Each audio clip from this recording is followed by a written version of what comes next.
રાજકોટમાં નેપાળી પરિવારનું 4 વર્ષનું બાળક રમતા રમતા સ્વિમિંગ પુલમાં ડૂબી ગયું હતું અને આ ઘટના દરમિયાન ત્યાં કોઈ જ હાજર ન હોવાથી બાળકનો મૃતદેહ સ્વિમિંગ પુલમાં તરતો મળ્યો હતો। આ સમગ્ર ઘટના સીસીટીવીમાં કેદ થઈ છે। બાળકના મોતથી નેપાળી પરિવારમાં શોક ફેલાયો હતો। આ ઘટનાની જાણ થતાં જ યુનિવર્સિટી પોલીસે સ્થળ પર પહોંચી તપાસ હાથ ધરી હતી। સીસીટીવીમાં દેખાય છે કે 4 વર્ષનું બાળક સ્વિમિંગ પુલની પાસે દોડાદોડી કરીને રમી રહ્યું છે અને સાથે જ એક મહિલા પણ જોવા મળે છે।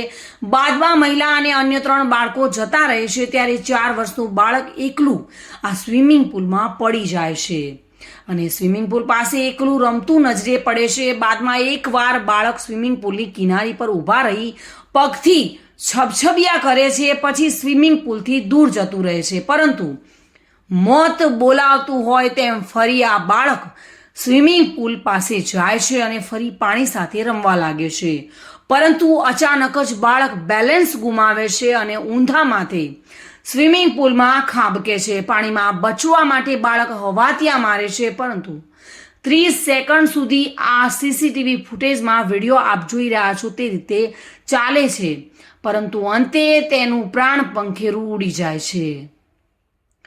પ્રાપ્ત માહિતી મુજબ રાજકોટના નવા 150 ફૂટ રિંગ રોડ પર ઘંટેશ્વર પાસે વર્ધમાન નગર શેરીમાં ઓરમ એપાર્ટમેન્ટમાં ગઈકાલે સાંજે 4 વાગ્યાના આસપાસ અમૃત લોકેશભાઈ વિશ્વકર્મા રમતા રમતા સ્વિમિંગ પુલમાં પડી ગયો હતો, જે બાદ માસૂમ બાળક સ્વિમિંગ પુલમાં ડૂબી જતા તેનું કરુણ મોત નીપજ્યું હતું। જોકે સ્વિમિંગ પુલમાં બાળકનો તરતો મૃતદેહ જોવા મળ્યો હતો, જેથી સ્થાનિકો દ્વારા તાત્કાલિક 108 એમ્બ્યુલન્સને જાણ કરવામાં આવી હતી। 108 એમ્બ્યુલન્સના તબીબ સ્થળ પર પહોંચ્યા અને બાળકને તપાસ્યો હતો, પરંતુ બાળકના શ્વાસ થંભી ગયા હોવાથી તેને મૃત જાહેર કર્યો હતો, જેથી બાળકના પરિવારમાં કલ્પાંત છવાયો હતો।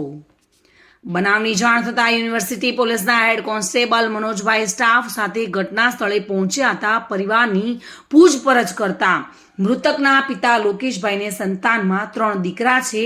તેઓ મૂળ નેપાળના છે અને 2 વર્ષ પહેલા લોકેશભાઈ ઓરમ એપાર્ટમેન્ટમાં ચોકીદાર તરીકેની નોકરીમાં લાગ્યા હતા, જેઓ અહીં પાર્કિંગની ઓરડીમાં પરિવાર સાથે રહે છે। જોકે 3માંથી એક બાળકનું સ્વિમિંગ પુલમાં ડૂબી જતા મૃત્યુ નીપજ્યું હતું, જેથી આ બનાવની પરિવારમાં ઘેરો શોક છવાઈ ગયો હતો અને એપાર્ટમેન્ટના રહેવાસીઓમાં પણ અરેરાટી વ્યાપી ગઈ હતી।